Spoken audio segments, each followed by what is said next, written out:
अस्सलाम वालेकुम वरहमतुल्लाहि वबरकातुहू। सब नाज़रीन को मैं आदाब कहता हूँ। आज हमारे साथ इरफान भाई हैं, डिस्ट्रिक्ट प्रेसिडेंट ऑफ GBSU गुजर बकवास स्टूडेंट यूनियन। आज हम बातचीत इनसे करेंगे। इरफान भाई, टाइम देने के लिए शुक्रिया।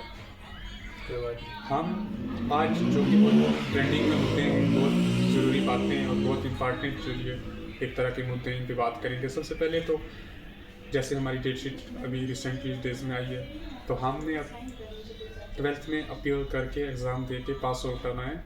तो when we have to get admission in colleges there is a CUET। अब वो CUET एग्ज़ाम क्या है, उसके लिए हम इरफान वैसे बात करें। इरफान भाई, ये CUET का एग्ज़ाम क्या है, कैसा प्रोसीजर है, क्या हिसाब है इसका? इरफान भाई, पहले तो आपका बहुत बहुत शुक्रिया कि आप यहाँ आए। तो CUET होता है common university entrance test. College में इनरोल होने के लिए वो टेस्ट दिया जाता है ठीक है, आफ्टर 12th। ठीक है। उसको CUET कहते हैं। अच्छा इरफान भाई, जैसे हम बहुत कुछ बिलो पॉवर्टी लाइन से भी आते हैं, कुछ बच्चे, कुछ को फाइनेंशियली कंडीशन उतनी अच्छी नहीं होती है, तो सेंटर का जो बहुत बड़ा इशू रहता है कि हमें फॉर एग्जांपल कुछ बच्चों को जम्मू जाना पड़ता है, कुछ को सेट में भी सांबा मैंने सुना है। इरफान भाई, अगर एज अ बॉय मैं बात करूँ तो मुझे उतना टफ नहीं है, but when I talk about girls, they have to bring their father, their brother with her. तो ये एक बहुत मतलब कम्प्लेक्स इशू है। उनको जम्मू जाना पड़ेगा तो उनका ख़र्चा अलग से, उनके वालिद का अलग से, अगर कोई सिस्टर और जा रही है उनके वालिद साहब का, तो ये बड़ा लंबा है, मतलब इसमें काफ़ी एक्सपेंडिचर आएगा। तो क्या आपने कोई कोशिश की है कि सेंटर कुछ में आना चाहिए एज अ GBSU प्रेसिडेंट? इरफान भाई, रिसेंटली मैंने अपनी वॉइस रेज की थी जी प्रेस कॉन्फ्रेंस की मैंने एजुकेशन मिनिस्टर साहिबा को मेल भी किया जी और हम उनसे बात भी करने जा रहे थे। उनका शेड्यूल था पुंछ में आने का, जी बट अनफॉर्चुनेटली वो नहीं आई। जी तो इसमें हमें बड़ी दिक्कत का सामना करना पड़ता है, खास करके पूरे पीर पंजाल रीजन को। CUET का जो सेंटर होता है वो जम्मू जाके बनता है, अमृतसर बनता है। मैं इसका आई विटनेस रहा हूँ और यहाँ पे हमारी बहनों को बड़ी दिक्कत आती है।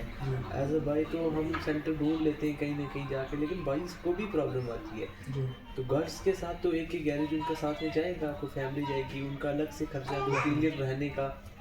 तो इन सारी चीज़ों को देख के सरकार को हमारे पीर पंजाल एरिया को निगलेक्ट नहीं करना चाहिए और उनको एक एटलीस्ट पीर पंजाल में सेंटर दें। और पुंछ के बॉर्डर एरिया, यहाँ पे पुंछ वालों को भी सेंटर है। सामने मैंने रिसेंटली सुना था कि एक न्यूज़ में कि यहाँ के गुजर बकवास स्टूडेंट यूनियन और GDC college, government college Poonch है, तो इसके कई बच्चे जब when CM was in the visit of Poonch, तो आपने वहाँ अप्रोच किया था इसी मुद्दे को लेके, तो क्या आपकी CM से बात हुई थी इस मुद्दे के बारे में? CM साहब के साथ पास हम गए थे, लेकिन अनफॉर्चुनेटली वो बात नहीं हो सकी। अब उनके कई कारण होते हैं तो बात नहीं हो पाई हमारी। अच्छा इरफान भाई, एक बहुत ही या आप कहें कॉम्प्लिकेटेड सा क्वेश्चन है कि हम जब भी पीर पंजाल रीजन की बात करते हैं, so we are realizing that this is so neglected part of this state. So what is the reason? क्या हमारी यूथ को what step we have to take कि हम इसको भी जो है मॉडर्नाइजेशन की तरफ धकेल सकें? क्या यूथ का रोल रहेगा और कैसे कर सकते हैं? मैं पहले की बात बताऊं तो पहले जो हमारे लीडर रहे हैं जी ये उन्होंने ही इनको निगलेक्ट किया। हमारे पीर पंजाल के 8 MLA, जी 8 MLA ने आज तक कभी पीर पंजाल पे फोकस नहीं किया। जी। वो आते हैं 5 साल के लिए और 5 साल बाद वो वापस चले जाते हैं, 5 साल के लिए वो वापस हो जाते हैं, जिसे इलेक्ट होके तो जम्मू बैठ जाते हैं। तो यूथ पीछे पीस रही है, अवाम रोटी के लिए तरस रही है। तो इन सारों चीज़ों को देख के यूथ को, मुझे लगता है यूथ को आगे आना चाहिए। हर अब अपकमिंग लोकल बॉडी इलेक्शन में उनको जवाब देना चाहिए जो सरकार है उनके, खास करके उनको। और इसमें सरकार की गलती भी है, जो सरकार बनती है तो वो पुंछ पे, खास करके पीर पंजाल एरिया पे फोकस नहीं करती, तो सारा पैसा कश्मीर पे लगाते हैं। क्योंकि पीर पंजाल एरिया पे अगर वो लगाती पैसा तो आजकल इतना डेवलपमेंट हमारे पास जगह कौन है डेवलपमेंट करने के लिए। इतनी डेवलपमेंट होती, हमारे पुंछ के लोग, रजौरी के लोग बाहर में जाते। तो इन सारी चीज़ों को देख के हमें जल्द ही मूवमेंट भी स्टार्ट करने वाले हैं। उस मूवमेंट में हम एक ऐसी तारीख चलाएंगे कि मैं आपके साथ डिस्क्लोज नहीं कर सकता। जी तो वो मूवमेंट हम जल्दी स्टार्ट करेंगे। उस मूवमेंट में इंशाल्लाह इनकलाब आएगा और यूथ एक नया चेंज देगी पीर पंजाल एरिया में। खान भाई, आपने जब ये कुछ ही माह पहले इस GBSU गुजर बकवास स्टूडेंट यूनियन लॉन्च की, तो मैंने देखा कि माशाल्लाह it's a very good step, क्योंकि यूथ को आगे आना चाहिए, क्योंकि हम उन्हीं अपने एंसेस्टर को एज अ स्टीरियोटाइप और प्रेजुडिस करके कि वो उनको ही वोट दें तो ऐसा होगा तो वैसा होगा। मैं कहता हूँ कि यूथ को आना चाहिए, it's was the good step of youth. And आगे आप इसको कैसे देखते हो, कैसे इसको आगे बढ़ाओगे? इरफान भाई वेरी गुड क्वेश्चन। अब मैं आपको बताऊं कि जैसे आपने बोला कि यूथ को आगे आना चाहिए, अब यूथ को आगे लाने के लिए हमारे नौजवान हमारे साथ देंगे इंशाल्लाह डेफिनेटली। तो मेरा कोई इसमें ये नहीं था कि मैं GBSU के जरिए पॉलिटिक्स में आ रहा हूँ या कुछ कोई अपनी नई पॉलिटिकल पार्टी बना रहा हूँ। मैं बस हमारी जो स्टूडेंट की एक्चुअल फाइट होती है, स्टूडेंट फाइट करते हैं प्रेजेंट गवर्नमेंट को, इसके साथ गवर्नमेंट गलत कर रही है तो उसके साथ फाइट करेंगे। तो अब तो इसमें यूथ को आगे आना चाहिए। अगर हर घर से, हर एक वार्ड से एक पंच उठेगा, हर पंचायत से एक सरपंच उठेगा, यंग सरपंच, ये नहीं कि एक बूढ़ा पंच और सरपंच होगा, उसमें यूथ इनकलाब लाएगी। और नंबर 2 जो आपने डिक्टेटरशिप की बात की कि जो उसको ख़त्म करना चाहिए, उसको ख़त्म करने के लिए देखिए डिक्टेटरशिप पे कुछ लोग मुसल्लत हैं, वो नाम भी मेंशन करूँगा उनका, लेकिन उनको खुद ही वो काम नहीं कर रहे, लेकिन उनको सीट भी नहीं छोड़ रहे। किसी नए चेहरे को दो यार, महराज मलिक डोडा से नया यंग यूथ पार्लियामेंट भी बन सकता है, यूथ का नौजवान लीडर आगे आ सकता है। तो इन सारी चीज़ों को देखते हैं, मैं उनको भी जानता हूँ, असम के 2 स्टूडेंटों ने सरकार का तख्ता पलट कर दिया था। तो अच्छा इरफान भाई, जैसे आपने बहुत अच्छा मुद्दा उठाया, तो अपार्ट फ्रॉम दिस क्या पॉलिटिक्स ज्वाइन करोगे? मेरा तो कोई पॉलिटिक्स में in upcoming year, in upcoming month की र्यूमर कह रहे हैं कि आप JDC का इलेक्शन भी लड़ते हो, क्या ऐसी कुछ र्यूमर आप कह सकते हैं कि दीज कैन बी ट्रू?